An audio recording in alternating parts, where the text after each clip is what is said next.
आदरणीय बाबांना नाना खोलात यांना विनंती करतो की त्यांनी मार्गदर्शन करावे.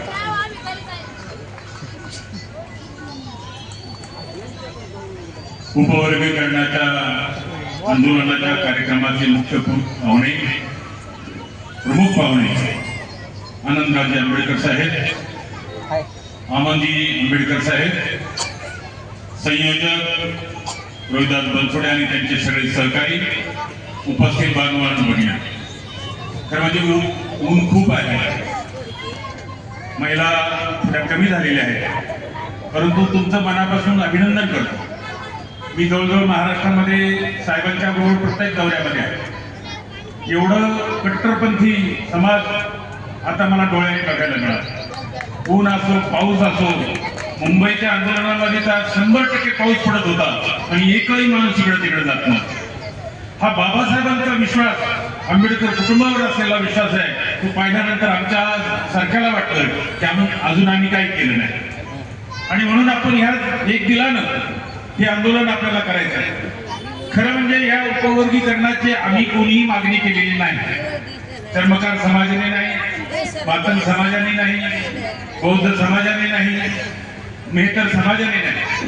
कुठंतरी आमच्या 2-5 लोक जे अडाणी आहे, अशिक्षित आहेत, त्यांनी ही मागणी केली आणि शासनाला ती लावून धरली. सुप्रीम कोर्टाने तिला दुजोरा दिला आणि आपल्यामध्ये ही वेळ आलेली आहे, ही शासनाने आणली, ही सुप्रीम कोर्टाने आणली. मग या वेळेला आता उत्तर देतात किंवा हे थांबवायचं असेल तर आपल्याला सगळ्यांनी एकजुटीनं उभं राहिलं पाहिजे आणि ती एकजूट मला दिसते आहे, निश्चितपणानं तुम्हाला यश आल्याशिवाय राहणार नाही. मी या राज्याचा सामाजिक न्यायमंत्री होतो तेव्हा बाबासाहेबांचे काही स्वप्न होते.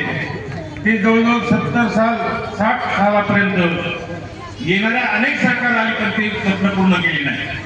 महिलांच्या बाबतीमध्ये बाबासाहेबांचं स्वप्न होतं की महिला ही समानतेने वागली पाहिजे. जेवढे पुरुषाला अधिकार आहेत तेवढे महिलेला अधिकार पाहिजे.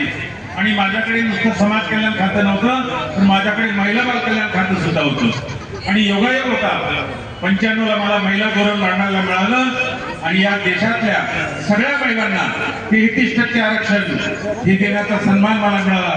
33% सन्मान नोकरीमध्ये देण्याचा मिळाला आणि पुढं कालांतराने आरक्षण हे 50% झालं.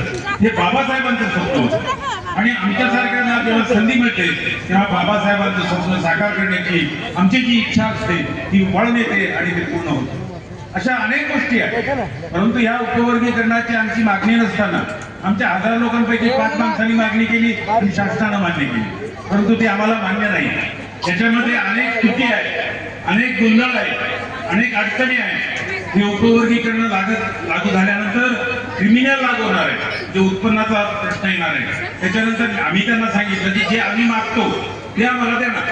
आमचं आरक्षण थांबून ठेवलंय, आमचं प्रमोशन थांबून ठेवलंय, आमच्या ओपन मध्ये जे लोक शिकून मॅरिट मध्ये यायचे त्यांचं आरक्षण तुम्ही बंद करून टाकलं. जे आम्हाला पाहिजे ते तुम्ही देत नाही, जे आम्ही नको म्हणतो ते तुम्ही आम्हाला देतात. यामुळे तुमच्यावर आमचा संशय आहे आणि हा संशय जर कुठेतरी आपल्याला खोडायचा असेल आपली एकजूट महत्वाची.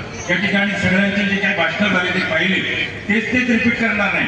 फक्त मला तुमचे आभार मानण्यासाठी एक गोळा आहे. आजचं व्यासपीठ शांत आहे, तिथं प्रत्येक व्यासपीठावर एवढी गर्दी असते की आम्हाला बोलायचं की नाही अशा पद्धतीचा प्रश्न निर्माण होतो. अतिशय शिस्तप्रिय पद्धतीने आपण या ठिकाणी आलात, काम केलं. आपल्याला सगळ्यांना साहेबांना ऐकायचं आहे. मी पण भरपूर बोलू शकतो पण भरपूर बोलणं म्हणजे काही गुणवत्ता नाहीये.